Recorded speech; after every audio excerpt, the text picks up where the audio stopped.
All right. As you said, the day has come. The day has come. Oh, man. Well, got another little confessions of a street broker here today. And with us today is Mr. Christian Moore, Mercer Company. Yeah, thank you for having me. I'm glad we could get this in before Snowmageddon round 2. It's fixing to happen. Yeah. So, you know what's crazy is, like, I was telling Thomas this the other day, I used to, every time it snowed, I'd go make cold calls because the decision makers made it in. Sure. I kind of have a feeling they're not going to be there as much now. There's so much remote stuff now that, like, I think if you rolled up. Yeah, I think also the ice on the roads probably. A lot of people are more cautious, but yeah, the remote thing certainly comes into play. So this was, when I was doing that was all pre-2020, which is when the remote kind of really took off. So, but you never know. I don't know. I think it was always a point of just trying to see who's the psycho as me to go call on these things, but always calling 100,000 feet and above in those days. Sure. Someone's always there. So, but, well, you're the king of Plano Richardson, market director, Maybe not king, maybe prince. Yeah. No, you and the Ninnis machine, the Warthog. Warthog. So y'all teamed up, what, 2 years ago? Almost 2 years. I believe official start date was like May of 24. Yeah. So, and originally the plan, and this still is kind of how it's structured, was he was coming into specifically Alan McKinney. Yeah. And basically we would work together that whole corridor outside of Garland. Yeah. But kind of over time, he's kind of naturally done quite a few deals in Richardson as well. So yeah. No, it's pretty cool. Y'all have a pretty good little working relationship. That's As he would say, my South African accent isn't the best, but when he introduces us, we're out making calls together. It's like, he's the brains, I'm the brawn. Yeah. Yeah. He's got that. He's quite the character, man. He's quite the personality, Yeah. So, I could. That's pretty funny. So, well, let's start at the beginning. Where'd you grow up? I was born here actually. Okay. In Dallas. Lived in like Addison area. Went to Parrish up until I was 7. Okay. And then moved to an area affectionately known as the Redneck Riviera in Florida. So take a guess. Yeah. It's 30A basically. Yeah. So Destin.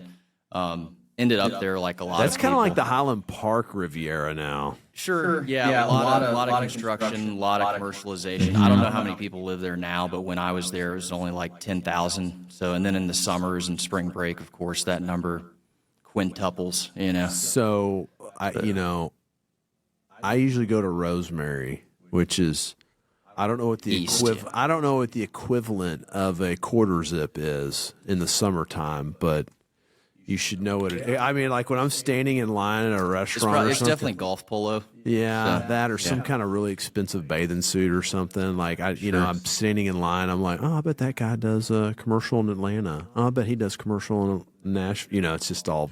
It's pretty funny. Yeah, it's got to make fun of yourself on those things, but Actually, I went there last September. We drove. We have a 1-year-old now. She was only like 6-7 months at the time. And it was interesting seeing all, you look at the license plates, and of course, most of them are like Tennessee, Georgia, Alabama, but you'd see like G-Wagons with Tennessee license plates. I'm like, probably know what that guy does, maybe. But yeah. It's, what's crazy is too, man, like we've gone there so many years over and over again in the summer, and it's like seeing what the prices of the houses have done. Yeah. Like, I was always like, oh, this is great. We should buy a house here, do an Airbnb, and then like have it. And then it was like the numbers just never made sense. But the appreciation factor on the look back would have, but then you'd have to sell it, Sure. So, I think, I don't know, you really have to know the whole vacation rental market. Yeah. So, and you got to live there, really. Or else so did you grow up in Destin? So we originally moved to this little area, Blue Mountain Beach, Santa Rosa, basically the western edge of 30A. Yep. and we were there for like 2 years, rented a house until my parents found something to buy, which was in Destin. So majority Destin. Yeah. So yeah, and then I went. So What moved y'all to Destin? It was just kind of more going on, more. I guess I wouldn't say industry by any means, but certainly just more restaurants, more businesses. You know, True 30A is very remote, and I mean it certainly was. But I'm saying from Dallas, like what made your family uproot and go to Florida? Sure. So my dad had a actually security and cable distribution company. Had a warehouse off of a little street, Program Drive off of Hines. Yeah. It's like right across from, I think, Parker Chiropractic there. Yeah. But yeah, he sold that company and basically was like, I'm going to retire, do the Florida thing, buy a boat, live that life. And That's he did. cool. So Yeah. Okay. So you grew up in Destin. yeah. What happens? Go. Yeah. So grew up in Destin. I was there, from age 7 up until like through freshman year of high school. Okay. Destin at the time, they do now, but they didn't have a high school. You basically had a choice of one of 3 schools, all of which were like a 45-minute drive. And I'm not going to say the names. None of them were really great, centers for education. Let's put it that way. But so I went to one for my freshman year, and then just basically the school, and then also the drive. My parents were like, if you want to look at this other school in Tallahassee, we'll consider it. So we made a couple trips up there. They also had a really good track team. Yeah. They like went to state every year, a bunch of fast guys. I ran track growing up. What'd you run? So the 800 and then the mile. So half a mile, basically 2 laps and 4 laps. Yeah, you didn't look like 100 guy to me, but no. Yeah. So I'd enter the 400, which is just 1 lap every now and then, and just it was sad because like you're just every single ounce of you putting out, and guys would just be pulling away. Yeah. But so we ended up actually going to Tallahassee for my last 3 years of high school. Okay. And then I didn't apply to any Florida schools other than Miami because I don't know why. As a teenager, I was like, I just want to get out of Florida for some reason. Applied to Baylor, SMU, TCU, again Miami, a few others, maybe half a dozen. Got into Miami, but did not get any scholarship, and my parents were like, "Sorry, we're not paying 50 G's a year at the time. Now it's probably 80 or more." But I wanted to go into medicine, to medical school. So Baylor, a lot of schools at the time didn't have like a dedicated neuroscience program. As far as like something you could major in, it was just an offshoot of biology. And Baylor had a neuroscience actual bachelor's, so that's why I chose you wanted to go be a neurosurgeon, right? Yeah. That's what. Or neurologist. I don't know. Neurologist. Yeah. One or the other. Yeah. The long road. But that was. Why did that interest you? So I took a psychology class in high school, and it just kind of piqued my interest. There was a maybe 2-month period. You'd go over different elements and branches of psychology, and there was like a 2-month period where you studied neuroscience, and I just thought it was kind of the physical connection to, or physical explanation of psychology of behavior that I found interesting. So that's kind of what led me down that path. And I never saw myself being in a lab all day doing research. So I was like, well, what's the more practical application of that? Medicine, or neurology, neurosurgery. So. Okay, so you're at Baylor. Were you there during the good times? I was. So the RG 3 days. So kind of half and half. Good times. So my freshman sophomore year, it was the old stadium. Yeah. I'll admit I went to one game. It was the OU game. It was like a blackout game. I remember because I still have the T-shirt. And then, of course, once they built the new fancy stadium, went to just about every game my junior and senior year. Yeah. So that's certainly the good old days. Yeah. So then medical school? So let's just say my freshman year, I had a little too much fun. Needed to, my GPA took a hit. Needed to get that up. And were you not being a good Baptist Baylor Bear there? Or? No, a lot of, Waco didn't probably has a little more going on now, but back then had nothing going on. So I'd go to Dallas or Austin probably most weekends. But yeah, just, you know, immature, like wasn't going to class. Wasn't making smart decisions. So my grades suffered. Overall, I mean, my GPA was okay, but it wasn't, I mean, you got to be like really 3.8 or higher before you even apply to medical school. So I did a 1-year master's.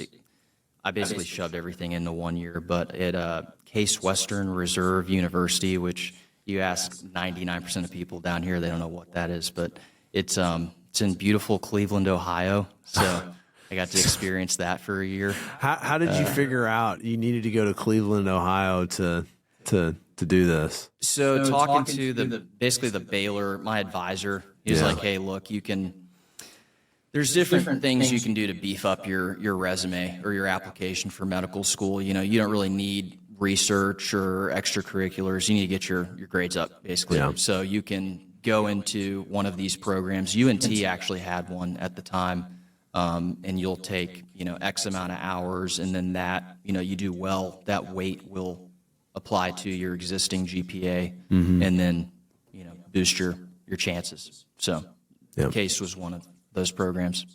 Cool. So you graduated from Baylor and then went there for a year. For 1 year. I came back here because my parents, after Florida, when I was a junior at Baylor, they moved back here. They live in Plano now. Okay. So I came back here for winter break and left my car up in Cleveland out in the cold, and there was the snow, and I couldn't even turn it on. It actually had to get towed. So that was my lesson learned. Yeah. So what was your degree in then? So the master's was in medical physiology. Okay. It's basically physiology with an emphasis on the medical component. So we took like physiology, like here's the normal functioning, you know, here's the systems, organ systems under normal functions, and then pathophysiology, which is, you know, in a disease state, here's how these things change, basically. Yeah. So. Okay, so you graduate Case Western. You don't have a car. Don't have a car. So I come back home naturally. I'm living at home, applying to medical school. Need to get a job. So I had over the summers at Baylor kind of interned, quote unquote, just basically done like clerical stuff at a neurosurgery practice in Frisco, actually. And one of the guys there, you know, my age, who had also interned, he got to talking to one of the medical sales reps, and basically he got me a medical sales job. So I was doing that while applying to medical school. Okay. Kept applying, kept getting waitlisted, and after 3 rounds, I was like, I need to basically choose another path. Yeah. So it was pretty good timing because it was COVID, basically. So I think it was like first week of March 2020 was when I logged in, and it was like not accepted. Yeah. So I was like, well, okay, life change right now. What am I going to do? Yeah. And I was talking to my now wife, girlfriend at the time, and I was like, oh, what about, you know, real estate? Because I liked medical sales, but it's like anything in healthcare, it's all up to insurance. And if they decide they're going to cut reimbursement for the product you're selling, then it sucks for you, you know? And you're having to fight a bunch of hot chicks. That too, yeah. The blue-eyed blondes go into pharma. The muscle bros go into med device. So it's very much a true stereotype. So real estate. So yeah, I was like, I'll do real estate. At first, I was like, oh, residential, because truthfully, I didn't know anything about commercial real estate. Right. I think I'd maybe seen Grant Cardone here and there on YouTube, just popping up. You know. But other than that, like no experience. So, and now my wife actually, or my girlfriend at the time, wife now, she was like, why don't you consider commercial? It's probably a better fit for you than residential. So I basically started digging into that and was like, well, brokerage seems like a solid entry point because Yeah. I don't have 50 million to play with. So, Yeah. yeah. No, it's brokerage is the start, or could be the forever thing too. You know, it's True. I think I'll always broker deals. I don't think I don't think I can get it out of my system. Sure. Like it. Well, and why would you like cut off a relationship you've had for 10, 20, 30 years, you know? I mean, I look at what I did last year in commissions, and I didn't even really. I don't think I made one call. Just happens. So Yeah. hard to throw that kind of revenue away. So, so you decide to get into brokerage. So where do you start looking? Like, how you've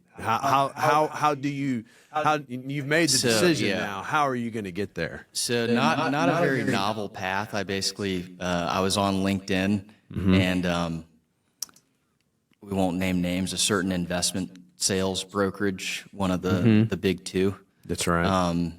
I was like, hey, this, seems pretty appealing. And it was great company. Yeah.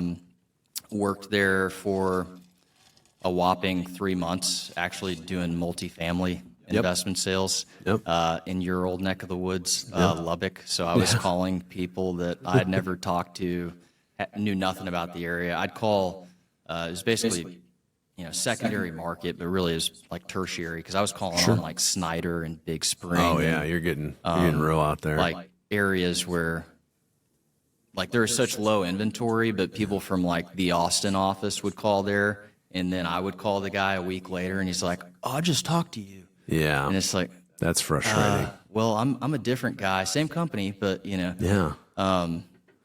So and I was in a cube all day with a headset on, just smiling and dialing, as they say, which is certainly one way to do this business, and plenty of people make plenty of money. But I wanted to get really back outside because that's what I was doing with medical sales, was going, office to office, in person, prospecting and meeting and whatnot. So yeah, if you're on the investment sales side, like that's one thing I think people need to understand when they're getting in the business is like, what do you want to do? Do you want to sit in the sheets all day and in an office all day? That's investment sales for the most part. Sure.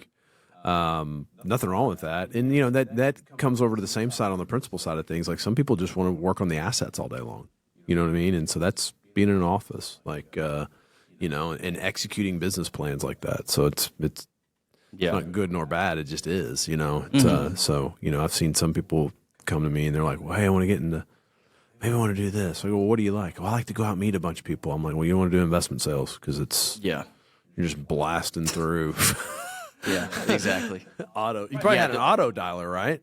Well, I guess auto to the extent of the phone / my headset was connected to whatever the number I clicked on. Yeah. So it was connected. But you'd click on a number and it basically automatically call it for you? Click on a number, call it. And then here's the thing, without giving away the company, their thing was if it goes to voicemail and you leave a voicemail longer than, I think it was like 18 seconds. Remember that because it's an obscure specific number. Then that counts towards your call total. And yeah, I mean, there were guys routinely making 500 plus calls a week. So, that's tough to sustain though. Yeah. That's the, 500 a week. What is that? Golly. 100 a day. Yeah, 100 a day.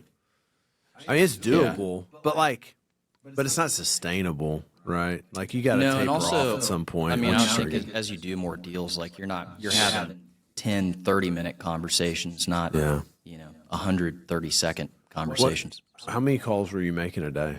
Were you making 100? Were you getting there? Yeah, over 100. And how many infos were you getting essentially?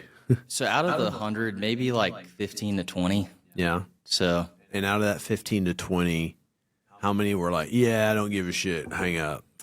Quite a few. Yeah. So then how many were substantive conversations? There were a good few. Like I actually went back and looked on the team that I was a part of on their website, like because they would post recent closings after I had left. And I think, so I had left in like July, August, and then I saw in like January they had sold this 150 unit complex outside of you'd sourced. Yeah. Yeah. And I was like, well, there goes a nice little fee. But Yeah. glad I got it started. Yeah. So, okay, so you're there 3 months. You just can't realize this ain't me. Yeah, I just wasn't happy. Yeah. And so I was talking to a neighbor of my parents slash family friend. He's basically a SBA banker. Shout out Mike Schillingberg. Yeah. And he had a bunch of brokerage relationships and just kind of knew the landscape. And I told him what I was after. I was like, look, I didn't like the smile and dial thing.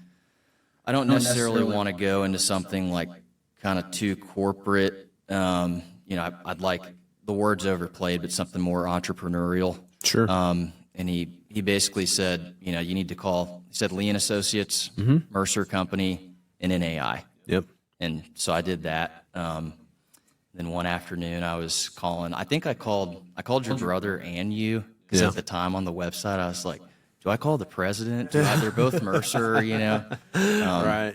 One looks older, but he's not. Yeah, I was like, how do I start here? I'll just call both. Yeah. And your brother picked up, and of course it was the end of the day. I'm sure he had a long day, but he just started drilling me with questions, and he was like, "What? You looking for a job?" And I was like, "Yeah, pretty much." Because he was like, "What is this? Why are you calling me?" And he was like, "Okay," and then asked me a series of questions, kind of like pre-interview. Yeah. And then at the end was like, "Okay, can you come in at 8:00 tomorrow? Meet with a guy named Corby." Yeah. So I remember doing that. Exactly that at the old 3030 LBJ office. Okay, so you're the 30 days. Yeah, towards definitely the tail end of it. It's very end of it. Yeah, but, very end of it. So, and then that's how it kicked off. Did you go interview with NAI or Lee, or did you just not even make it there? Well, the thing also, and I think this was partially. Probably some legitimacy to this as far as why I didn't get that far as COVID was going on. Yeah. So a lot of people were like, hey, we're trying to make sense of this. We're not hiring new people. Yeah. There was one guy at Lee who was like, hey, my wife just had a baby and we don't want, just being very cautious. Yeah.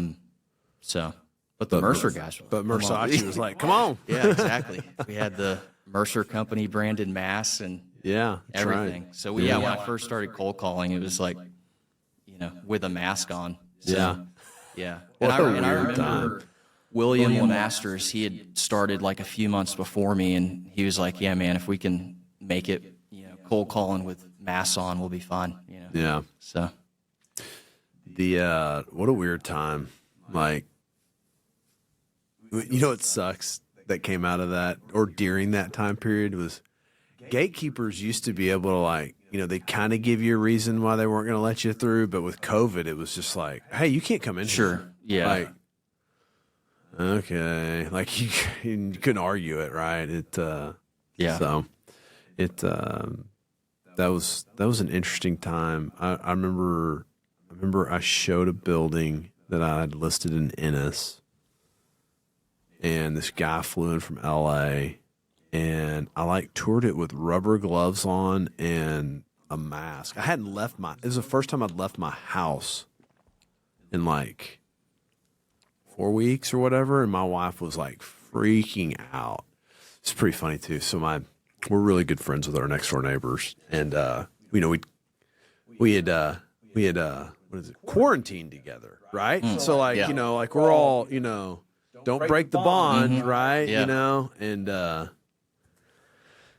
And it's so funny because when I was like, I gotta go tour some. I had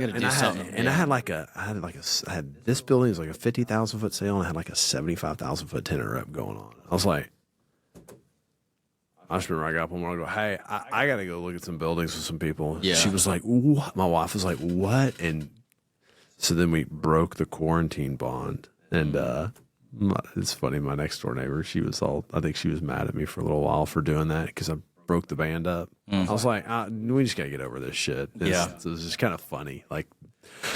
But you know, in everyone's defense, no one knew. I mean, no one in our lifetime had ever experienced anything like that. What a weird. So Yeah. and then industrial just goes up into the right after that. Exactly. It's everybody just, I need double. You know? Yeah. Those were the days where it was, you didn't really ask like how much you need in addition. It was just assume you need at least double.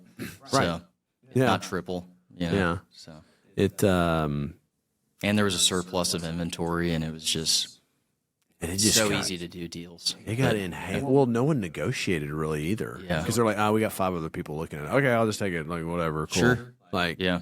so easy. So, so that kind of gives you kind of a warped perspective to start the business, right? Like, because now it's not, now deals are, they're back to a grind, which they used to be, right? You know, prior COVID, you know, Well, and I think also, you know, it depends on submarket. Each one is, you know, one can be completely different from another, but Plano Richardson in particular has always had pretty, you know, low vacancy.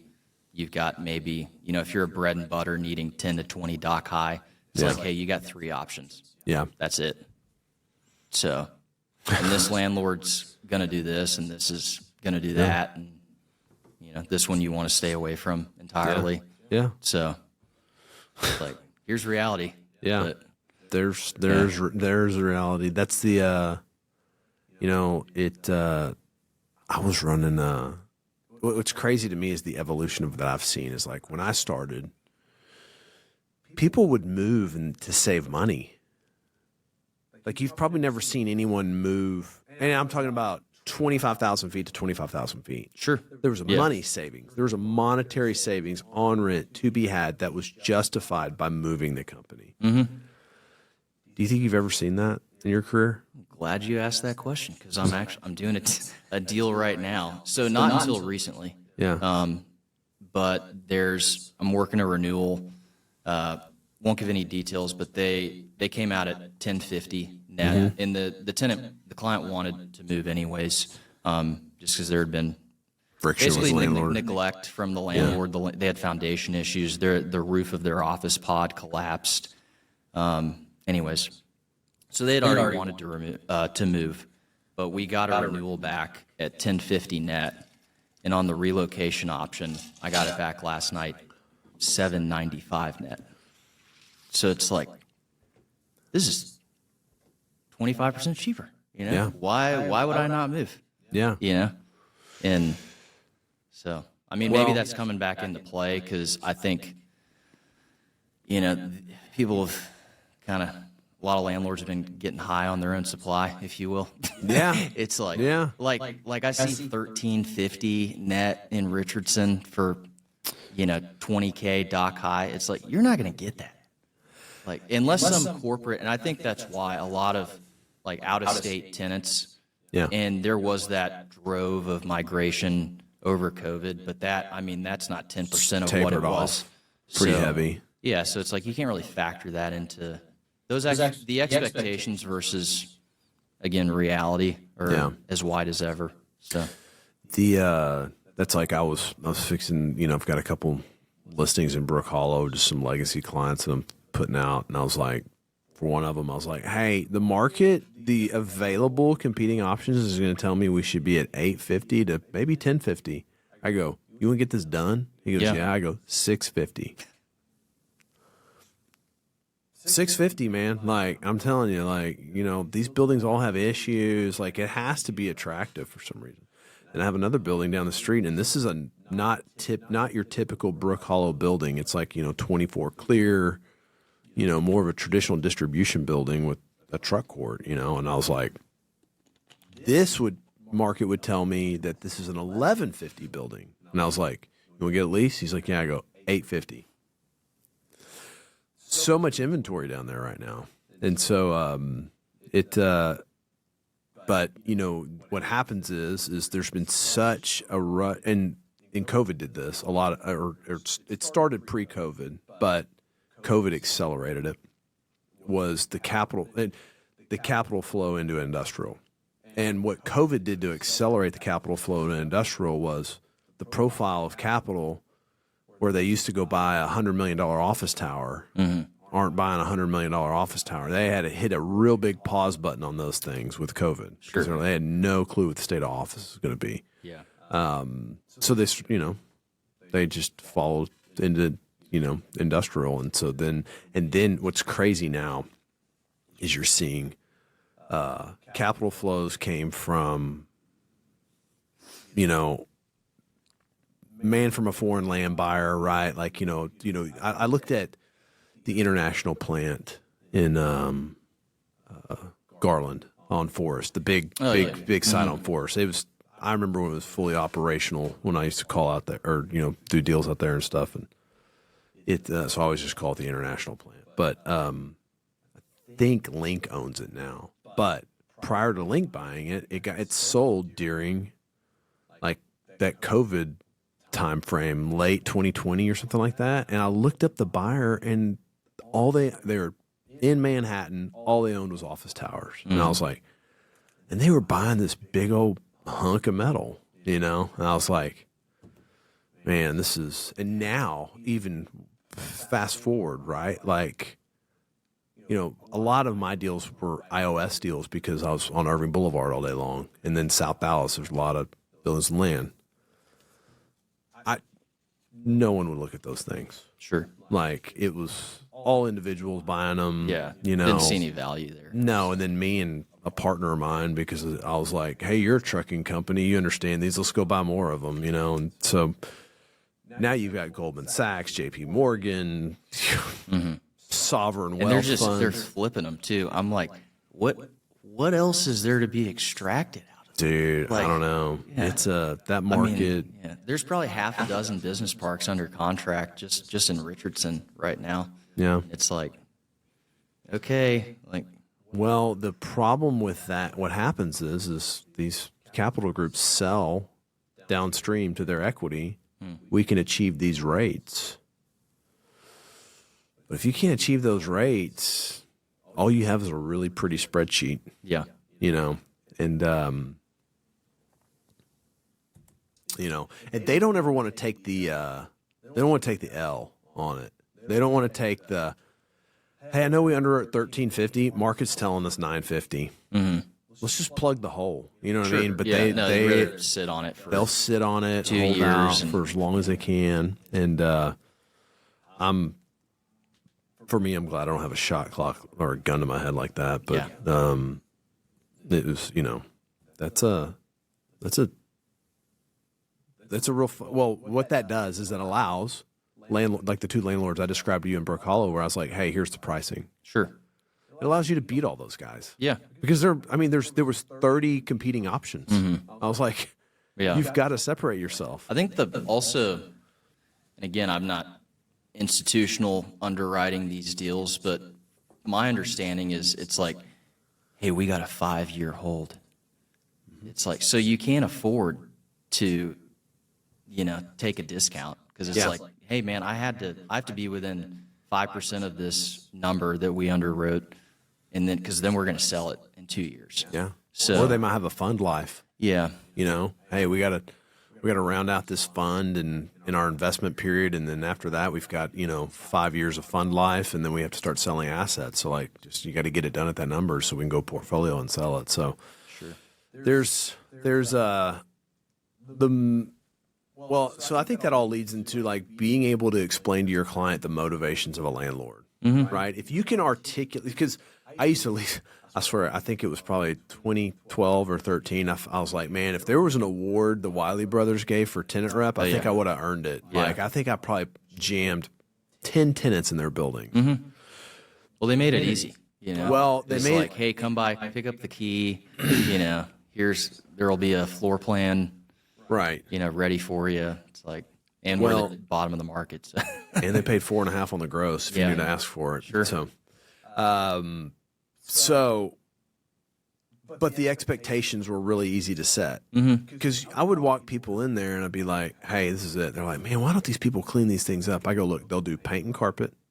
They won't negotiate the rate. Everything will work. They'll give you 1 month free rent. That's it. Like I can try to do all these things. I go, but that's the reality. Yeah. And you're going to save 20% compared to the next best option. So yeah.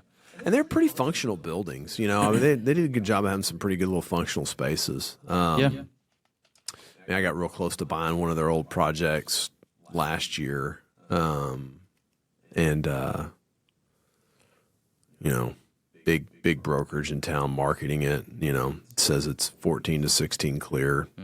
I agree to the deal. I walk in there, I shoot it. It's 12. Yeah. I was like, fuck, man, can someone just like show up with a laser day one and like check this point? And I was like, man, 12-foot clear is a killer. Yeah. Like, yeah. So, but back to my point, I could articulate that too. So like, if you can learn how institutions think on that too, you can articulate them. They're like, hey, look, Yeah. probably get a lot of TI, probably get a lot of free rent. Yeah. You know, Well, and also, I mean, tenant demand per submarket, like, again, going back to Plano, Richardson, a lot of production users. So they're not racking. It's like 28-foot clear. We're not going to use half of that. You know? no, it's very manufacturing based over there. Whereas, you know, you bring some off-market investment sale, and they're like, oh, what is it, 14-foot clear? I'm not. It's like, dude, 70% of the tenants in this 10-mile radius could take this. So, Well, that's like Garland too. Yeah. I feel like every building in Garland's like 10-foot clear, but in Garland it's okay. Like 14-foot clear is like, it's pretty nice for Garland. Sure. Yeah. You know, for the individual type buildings, you know, it's I mean, it's basically any service company, any, you know, most mom and pop distributors, yeah. and then any production user, you know, unless you got some big fancy tall machine. So Yeah, we won't buy anything 12-foot clear. I don't think we'll buy anything cutoff? below 14, probably 16. Probably 16, unless the 14 is just, you know, obviously if it's a screamer, sure, we'll figure it out. I bought a 10-foot clear building one time I think I remember that building. on Shepherd, those two buildings. Yeah, Tucker Casing. So they were both 10-foot clear. And I was like, man, I'll fight. We got the price right. I was like, man, I'll fight through this because I had land to give. And I split them in two and sold them separately. And so that was a very good outcome. Yeah. So, but I don't know if I'd take that bet again. Not in this market. Yeah. Just, Was that 21? yeah. So, And it's like different time. Yeah. different time. I got out of it alive. Like, but man, if someone brought me 10-foot clear today, I'd be like, or 12. Yeah. Like someone, like, honestly, it's just like, well, and then it's deal flow, right? Like we got pretty good deal flow. I see a lot of deals. It's like, just wait, there'll be another one. But no, I think to kind of come back to the point of being able to take, you know, when you're doing a tenant rep, tenants don't really understand how landlords think. They don't, you know, I always thought this was crazy too. Everybody quotes rent in net terms to tenant reps. Sure. I mean, you're literally quoting what the landlord is putting in their pocket. Yeah. The only person that gives a shit about that is the landlord. Yeah. Well, I think it's just because they're just transferring what's on the spreadsheet, you know? So, because everything else is a wash. So it's like, yeah. So, I mean, I see that. But I agree. Yeah. If you're a tenant, it's like, what's my monthly nut? Yeah. And how many times have you had a guy go, well, $13 a foot. I got a quote around the corner at 8. Is that net or gross? They're like, yeah, that's everything. And then they call you back like 2 weeks later.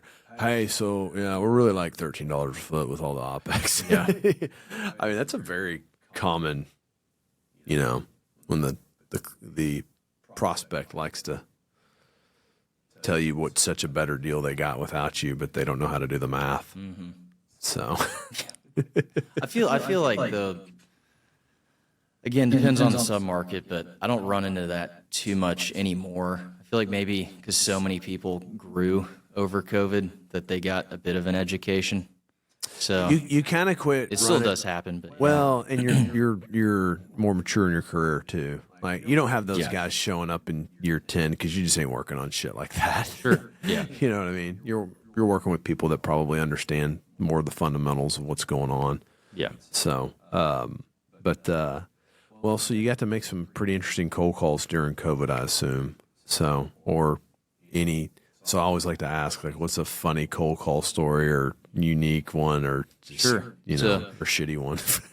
So I've got one is very awkward, but it was not awkward for me, fortunately. You'll see what I'm getting to. But. Okay. So there's a guy, T3, meaning, basically transaction in progress, kind of that, there's a requirement, you're talking to him. But his lease actually expires into this year, so we haven't done a deal yet together. This instance happened about a year ago. But I talked to him maybe 15, 20 times up until this interaction I had with him. So we're in his front lobby area and just talking about the market, what he's seen, whatnot. He's like, yeah, this guy left a flyer. We talk about it. And it's early summer, I want to say June, and I'm dressed pretty casually, got a polo on, tucked in.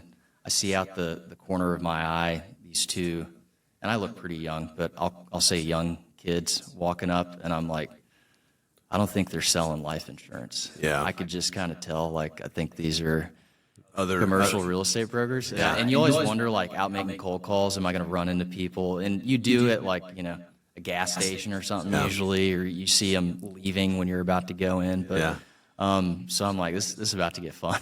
Yeah. So they walk in, and one guy's just, and you can tell one was kind of slightly more senior than the other, and the slightly more senior guy was just like, hey, I don't remember his name, but hey, Randy with so and so commercial real estate. Yeah. And just not very authentic of an introduction. Yeah. And the prospect was basically like, yeah, this is my commercial real estate guy right here. So, and I was just like, oh, I was like, I feel so bad for you. And then, excuse me. So they basically, he, cordially left, and the guy, even the client, was like, yeah, this cold calling's tough. I couldn't do what they do, but yeah. So that was a pretty awkward scenario. Well, hey, did you do a deal with that guy? Not yet. So he's up into this year. Yeah. We've got a renewal proposal. So okay. So yeah, but he wants to move. Everybody, he wants to buy something. But sure. So we'll do something. But kind of circling back to the talk about institutions buying a lot of this stuff, it's eliminated a lot of options for users to buy buildings. Yeah. And then also again, specifically to Plano Richardson, all the owner users or maybe not all, but the vast majority are in a decent financial position. Yeah. So it's not like, hey man, my margin's 2%. I need this equity. I'll do a sale leaseback. It's like, dude, I'm doing fine. You know? So that opportunity doesn't exist. And then you're right. 90% of it's institutionally owned. So it's it may be one building a quarter pops up for sale. Yeah. That an owner user could buy. So. Yeah. I've had that situation where another broker walks in about the same time, and it's like, I just kind of make a lot of be like, all right, well, we can both pitch. Yeah. Let's go. Sure. Yeah. That's funny. I talked to him at least 15 times beforehand, so I was like, but we hadn't done a deal together, so I was like, how's he going to respond to this? I had an idea, but after that, I was like, all right. Yeah. So I don't need a rep agreement, No, I just got the stamp of approval right here. So. What? Well, tell me about probably your most memorable transaction that you've pulled off. So it's really like a 2-in-1. It's two transactions, one family. Okay. And I'd say it was memorable for a few different reasons, but early on in my cold calls, maybe first month of making calls, I called on the owner of a company in Richardson, right off of Arapahoe in Grove. So great frontage, hard corner, kind of tucked away because there's a pretty substantial hedge on the road, so you couldn't really fully see the property. But anyways, called on him. He was pretty open, like, hey, man, we've outgrown this. My father-in-law owns the property. Me and my wife run the business. We need X, Y, and Z. So over maybe like 6 months later, I end up buyer repping him on a building on the same street, actually. That was like maybe half a mile south from their current location. Yeah.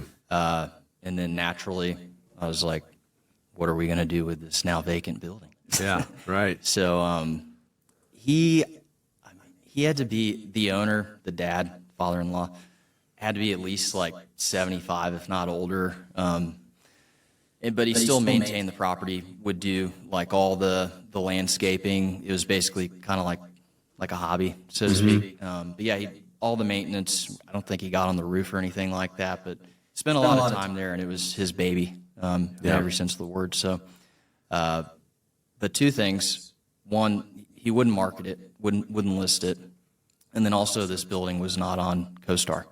So somehow, over 2 years, no one else got to it. But I just had it in my pocket. So it wasn't even listed. It wasn't even in the database. Exactly. Yeah. Yeah. You couldn't. Okay. You could, wasn't you could not listed. Type it It just didn't even exist in CoStar. Yeah. Okay. Because it was adjacent to.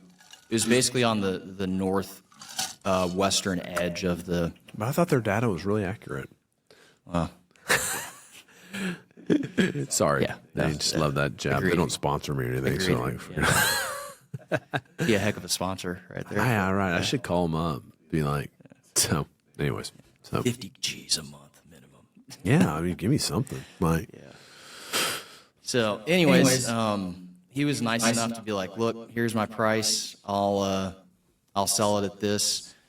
It was obviously priced for an owner user. No investor was going to buy it. It's a pretty unique building. So it was only 8,500 feet, but it was on 2.2 acres. So it had some land that wasn't paved, but again, hard corner. So there's value to that property. Yeah. And around it was like. Pretty much like retail, not a lot of industrial. And it used to originally be, what was it, like an emissions testing okay. facility. So drive-through grade level doors, a little bit of office. iOS. Yeah, kind of, except again, the land wasn't paved. But anyway, so I brought through half a dozen people over probably 2 years, and again, miraculously, no one else was able to sell it out. Yeah. Just, swing in. So Yeah. and now it's at a great user pool servicing company primarily. So functionally, it was a perfect fit for him. Well, I think that is a testament to the fact that you probably drove your market and knew your market, and maybe everybody else was just using CoStar. Sure. Yeah. And one thing that Jeff Mercer always says is CoStar's just good enough to get you beat. Yeah. So was it B-? Is that what he said? Yeah. So I think that's probably, I was talking about this the other day. It's just like, man, when you drive your market on a regular basis, you keep seeing the same thing over and over again, and you start building these like mental models of, hey, okay. And then when someone talks to you, you're just like, or I don't know, you see something change on the building. You're like, man, something just changed. Or, oh, they're putting a roof on. Like, sure.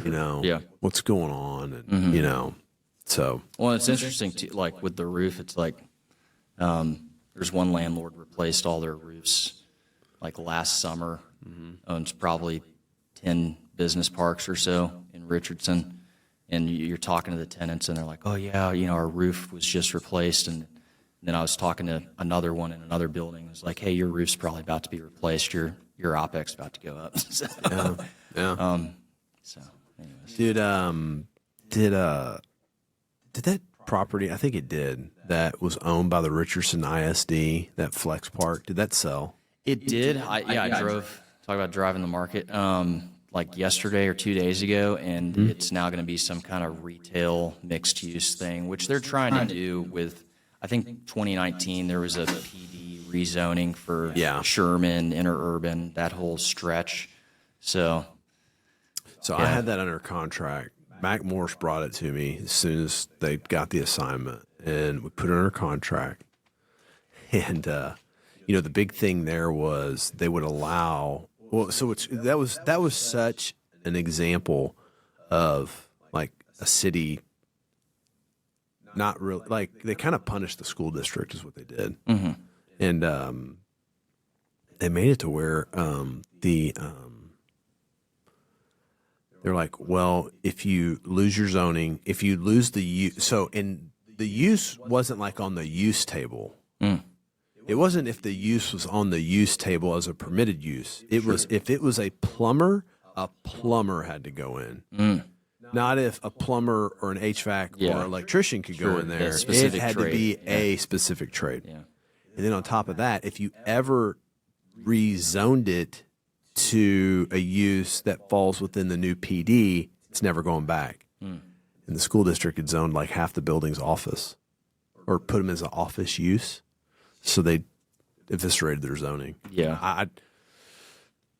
I couldn't find a cost. I'd lost my obviously my capital partner was like, hey, I don't think we can figure this out. So we dropped it. I had heard, I don't know if this is true, you may know more than I do because you had it under contract, but I heard Richardson ISD bought that as warehousing to store books. That's what somebody told me. I was like, I don't know. And they never it really seems like an occupied odd, yeah. But also like, why would you buy Flex to store books? Like they bought it from DRA. I think I think they had intentions of having like a campus type thing to service everything, but it just never happened. Mm. There's a lot of vacancy there, Yeah. Yep. And they were great buildings, great little park, and the adjacent park to it was part of like a larger portfolio that we were trying to buy, and it's the same issue. Mm. So I truthfully, last 2 years, I've kind of steered clear of that area. Yeah, just because there's it's no like point. there's so many variables, and it's like, look, this is the city wants what the city wants. Yeah. And I'm not.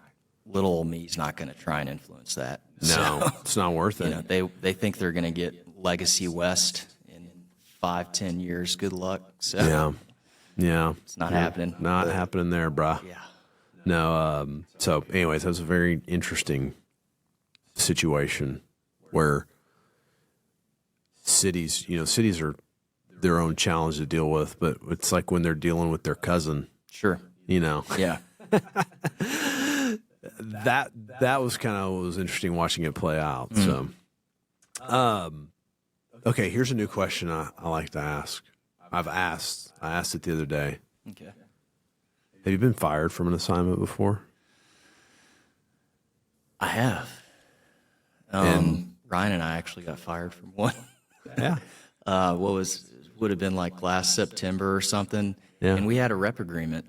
Yeah. And Tenant rep or landlord? so tenant rep. Yeah. And it was a decent sized deal, like 50, 60,000 feet. He was in 40. But new ownership, his building had sold. And New ownership on his landlord side. yes, on his landlord side. He didn't correct. sell his company or No, something. he still owned and ran the company, but he was in a 60,000-foot building, Mm-hmm. and he's like, man, I don't need this much. There's 40,000 across the truck court. So same parcel, same landlord. Same new landlord. Same new landlord, correct. Let's do a deal there. So we started negotiating on that, got proposals, traded paper. We also had toured maybe, I don't know, half a dozen or so other properties. And then lo and behold, and we were making progress, like we were almost to a lease on the moving across the truck court space. And then one day he was like, hey, I got something for you. And we actually, when Ryan and I walked in, he was at the printer, and he was printing out basically a termination of tenant rep agreement, one pager. And it was like, did ChatGPT write this? Like, what is this? And it was like, Mercer Company was under the impression or knew that like this agreement was specifically for negotiation across, that truck court space. And it's like, well, dude, why did we tour all these other properties? And so that was a punch in the gut. But what were y'all going over there? What was the meeting that y'all were going basically over? like, hey man, we agreeing to terms, we countering again. What are we? Yeah, like, hey, we're coming over to kind of like kind of State of the Union and like, what are we doing? Mm-hmm. And the thing was, so Ryan, back in like late July, Ryan was stuck in the UK dealing some like passport stuff. So I was just solo for like a 3-week period, and I'd gone in. You didn't have the brawn with you? Exactly. And so I don't know. Maybe, anyways, so I went in solo and met with this guy in his nice big, 20-foot by 20-foot office. And I was like, because I could just, you can kind of sense something's off. Yeah. And I was like, I just flat out asked him, hey, are you working with anybody else? Are you seeing anything else? Even though we had a rep agreement signed, and he was at his computer scrolling through his email, and I saw the emblem of another brokerage. Yeah. And I was like, that's interesting. Wonder how old that email is. Wonder if, what kind of communication's been going on here. Yeah. And then anyways, that's who he ended up basically using as a tenant rep for another deal. So, which was in an area he didn't even bring up that he would be open to. Yeah. So he's like, hey, you're fired. Pretty much. Yeah. Yeah. It wasn't, the thing is, like, if you're going to say, hey, I got something else, like, so be it. That's fine. Like, a rep agreement means nothing, at the end of the day, unless you want to go to court over it. But nobody's going to do that. So it's like, just shoot straight. Like, don't try and be like, create some concept of we were only, contracted to do this one deal across the street and, or work on this specific You know what space. that is? Yeah. He's a coward. Yeah. He's a total fucking coward. Well, and it's That's what like he you is. lied to my face because when I asked him, he said no. Yeah. So it's like, dude, just come out straight and be like, hey, I got a great deal. Because he was saying that, like, yeah, I got a great deal, but then there's all this other fluff. Like, cut the fluff. Just, So, dude, it's so that's one. That was a learning point. Was trust your gut. That's one of the Mercer principles. deal with confrontation head on. Yeah, and just if being a little further along in my career, it's like you definitely know just from the first 10 minutes with somebody if they're going to screw you. Totally. And initially, when you're getting started, it's like a deal's a deal, but the risk you run could be a total waste of time. So, It's I don't understand that psychology. They're probably a terrible manager too of their employees. The right-hand guy who's like the ops guy was like, man, he's down in because basically his dad started the company and he had more money than he knew what to do with, and so he had like rental properties in like Corpus he'd go to. He'd be like, oh, this is the ops guy. Oh, he's down there fixing his HVAC in Corpus. It's like, dude, you're in a 60,000 foot space. Is that the best use of your time? Yeah. Like, I don't understand that. I don't know if it's a firing situation right now on something, but like, ain't no one got the balls just to say something. Hey, you got a fucking problem? Yeah. Just say it. Yeah. We can work through it. Sure. Or we can tell each other to fuck off. Mm-hmm. But man, it's funny how a lot of people do that. Yeah. You know what I mean? It's the like posturing kind of. Yeah. Like, just come out and just, like, what's the real issue? Like, is it like, just tell me, like, we haven't seen what we wanted. We need to expand. We need to look over here. I need to readjust the requirement, whatever. But well, this is, I think it's something I got from Jeff, but the question to ask is, what's the determining factor? Sure. When you ask someone like that specific phrase, they're like, it kind of like grabs them. They have to answer it. Mm-hmm. And I did that the other day with the group on this situation. I'm not going to tell all about it because it ain't done yet, but I was like, what's the determining factor? They go, well, we thought if we did it this way, we can save some money. And I'm like, you didn't read the whole fucking agreement, Nimrod. Like, you read the first page. Go read the second page. Sure. Yeah. And with your title, it's a pretty bad look, bro. Mm-hmm. Like, So it, I don't know. It's an interesting, it's interesting just to see a grown ass adult, someone who thinks they're a grown ass man, act like a fucking child. Mm-hmm. And I had that one time. I got fired on a deal, and it's a long story. I'm not going to go through it all, but he told me that I didn't force him to make this deal that he should have made, and it ended up costing him. But he told me it was way too expensive. He wouldn't consider it.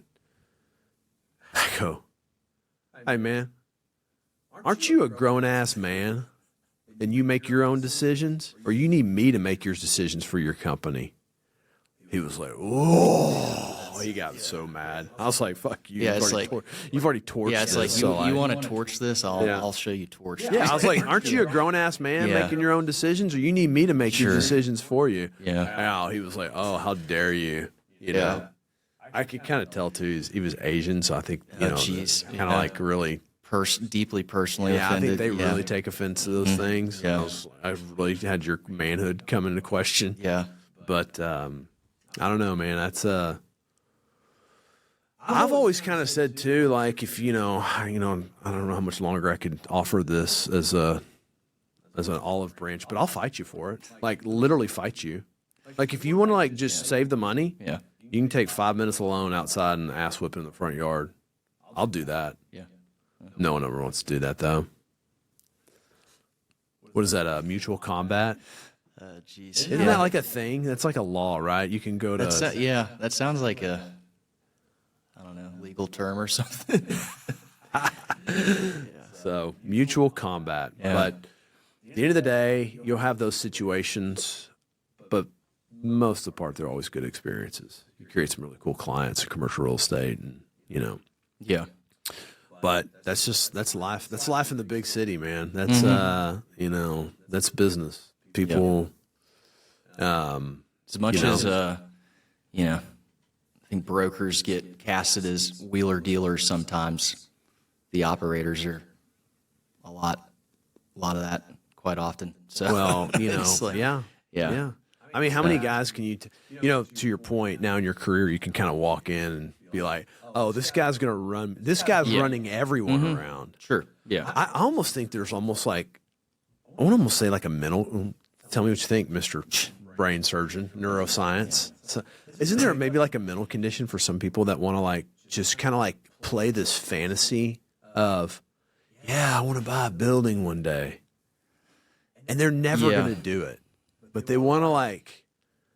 I don't know. It's almost like an escape from reality for them. I think that's what it is. It's just, it's just like, hey, I've got this concocted. It's like, here's my dream, with no bearing, and well, let's talk objectively where things are now, and then maybe how to get there. Yeah. But and again, you see that when it's like, okay, you want that? Here's, you got second gen space at this price per foot. Your new construction's going to be this. You get what you pay for. What do you want to do? Yeah. And then it's like, I'll let you know. So it's I thought you wanted to buy something. Like, the best is when they give you this really outlandish requirement, and you find it. Yeah. Yeah. And you're like, here it is. And then they're like, oh shit. I've seen this play out on a deal here recently, and guy's really super badass, right? Super busy, right? He's really busy, and he here's the golden ticket. This is exactly what you asked for. Mm-hmm. Can't get a hold of him now. So it's like, man, all that, like, what were we doing? Like, what were, like, isn't that so weird? It's so weird that people allocate their time to do like a fantasy. I think you definitely see that more in, startups, not to be demeaning towards startups, but I think so many people, it's like, they just played one card after the other, and the dominoes started to fall, if you will, but then eventually it's like, this is, maybe I'm in a little too over my head here. I don't need this, Yeah. Or like, I really ain't got it. I need to vaporize.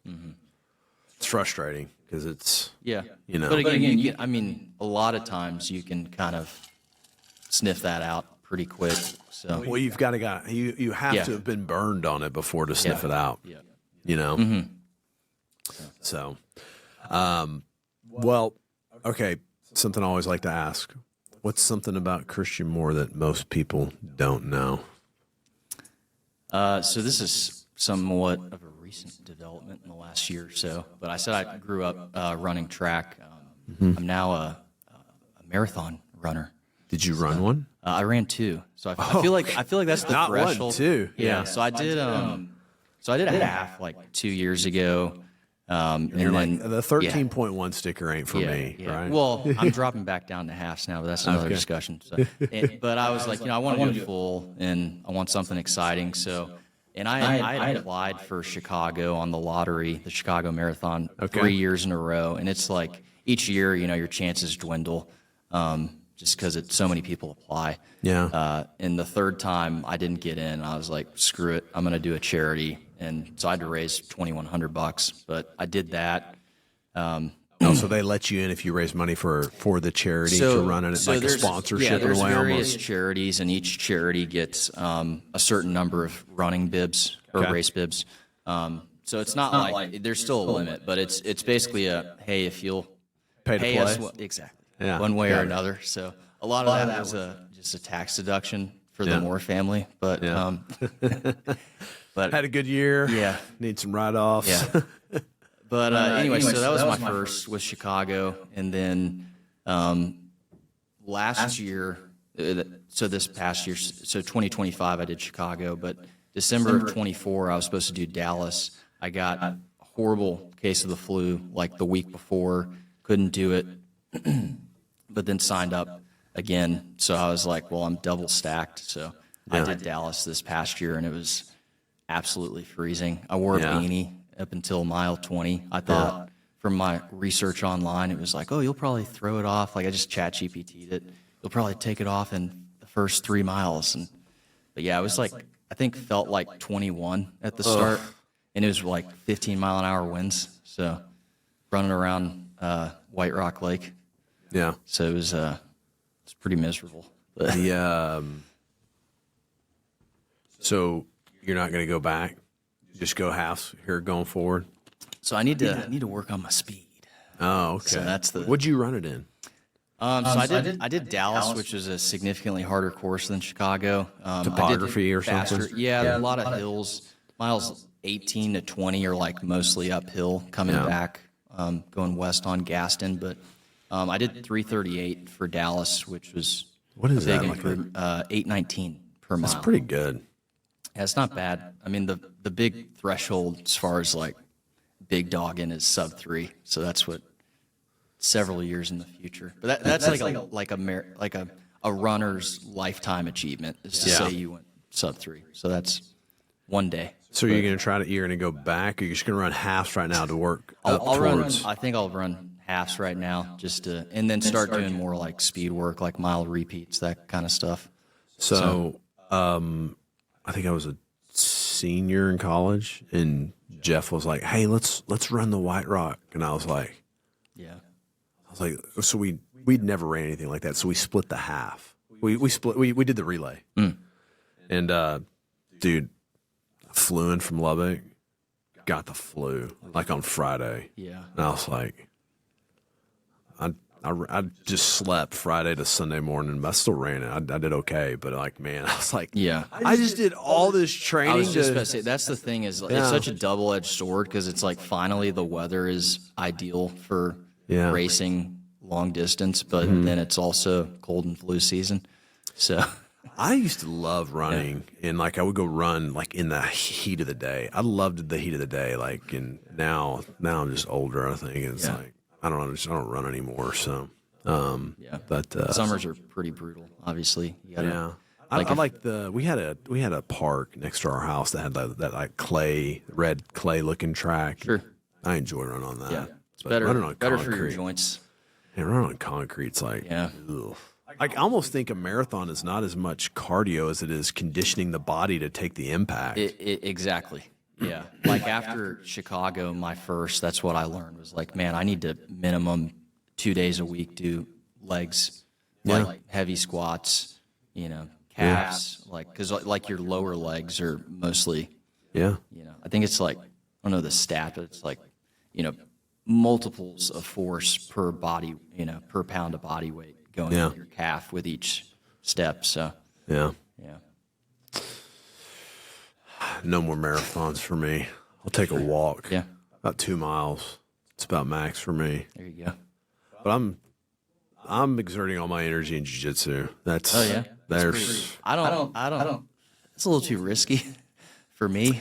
I mean, yes, I don't want to get cauliflower ears and it can happen. I've torn shoulder and all that. It can happen. Common.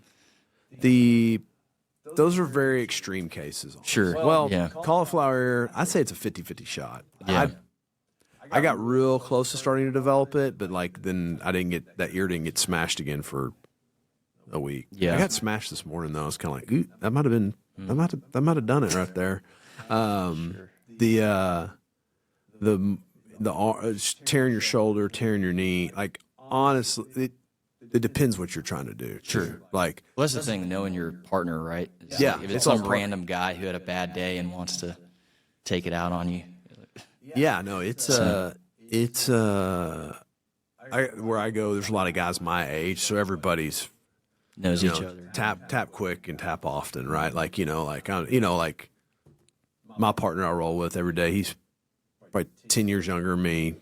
He was a Division I wrestler. Great, that guy's phenomenal. And, but like he put me in an arm bar today and he just let it go. Cause he knew he had it and I knew he had it. And I'm like, yeah, cool. Let's start over, So, so if you can be careful like that, the one injury that is hard to be careful on is your rib, and you can tear your intercostal.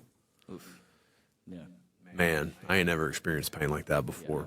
Is that like if you're like bent over trying to pick someone up? It's gonna be a strain. Like you're gonna like the first time I did it, like it was great. Now it's like I'm at a point now where like when I roll with white belts, like I can control them but a white belt's usually really spazzy. Like they're like fuck, Where now I'm just, now it's like it's a controlled fight now for me with higher belts. But and the first time I did it was with the brand new white belt, and I was still a white belt, and he was just really spazzy and tried to go past me. When he did, I just stretched over, and I felt like I thought I had broken my rib and it had punctured an organ. Jeez, yeah. And then my heart rate's through the roof, right? Because we're rolling, you're maximum. Yeah, so you're like, exertion. oh, my heart. Well, no. I'm trying to breathe now after that. And I'm like, because the pain of breathing was like, like it was unbelievable. And I went and got an x-ray that day. I mean, I couldn't turn the wheel of my truck. Like it was gnarly. I tore it again about a month ago, but I felt it tearing when it was happening. And I just stopped it. I was back in a week. So now that I know what to look for when it's going to happen. So I think there's a way to be safe about it, but you're right. The situation really is the guy that, you want to come in there and like, well, the problem is too, is like you might come in there and you might do it to someone that they put you in an ankle lock or a toe hold, and it's like, they'll rip your whole knee apart doing that. It's like, but if you come at someone really hard, I mean, the people, here's another Mercerism, people respond in kind, right? So if you give someone, the business, be ready to get it back. Yeah. So, but yeah, that's where I get my cardio. So it's fun. It takes a while to get into it. Did Taekwondo when I was a kid. Yeah. Would never do that now. That's too cringy. But when I was, but that was the thing. Yeah, back exactly. then. Our dad did it. Our dad, our dad got all the way to like 4-stripe brown belt. Oh, okay. Yeah. And he got like roundhouse kicked in the head and got like whacked out. I was going to say, as far as responding in kind, I was probably like 13, and I was sparring with very good buddy, but he had his moments where he'd kind of get heated. Wasn't wearing a cup and kicked me, right in the prime spot. And I was like, all right, like, I'm going to kill you as soon as I can get up because I'm in the fetal position right now. Yeah. But yeah. So, Did you kick him back in the nuts? no. So yeah. I think we were done sparring after that. I was just like, I'm going to, try and walk in 30 minutes if I can. Yeah. So Yeah, that's but no, that's usually what it is. But like my partner, he's pretty nasty. Like he'll put his forearm right on on your cheekbone hard. yeah. But I know it's coming, and I'm conditioned for it now. So I give it back to him, and he expects it. Like I think he almost he appreciates it in a way. Like he doesn't want to roll someone that's not gonna. Yeah. So that's how we get after it pretty good. So I just apply that to everybody. Like, but you kind of have to have a nastyism to you in that, I mean, like, you're trying to force your will on somebody. Sure. Like, Yeah. it's like, I mean, if this was a real life situation, I would, it's going to be, Yeah, there's no. I'm going to make No it very holds barred. painful. Yeah. Yeah. So, but no, it's fun. I really enjoy it. I wish I would have got into it earlier in life. So, but, well, man, this has been fun. I'm glad you came absolutely. in. Glad we did this. I always see young guys come to Mercer Company, and I'm kind of like, oh man, like I don't know how this guy's going to work here, and I see some guys like, and it's crazy. I've seen guys that I'm like, I don't know if that guy's going to be any good, and then I've seen guys like, man, this guy's going to be great, and it's usually the opposite of what you think. Sure. So no, it's been cool watching you do a bunch of deals, and then you and Ryan growing together too. Y'all had a hell of a year last year, so Yeah. congratulations to you guys. So Perfect partner. You Yeah. need to have him on. He's got a much yeah. interesting, Oh, more yeah. interesting backstory than I do. yeah, But no, I will. I'm getting to him. So I kind of took a quarter off from doing these, but I'm ramping them back up. Sure. So yeah, he's on my list. So, well, man, thanks for coming in. I appreciate it. Thank you. Christian Moore. See you, man.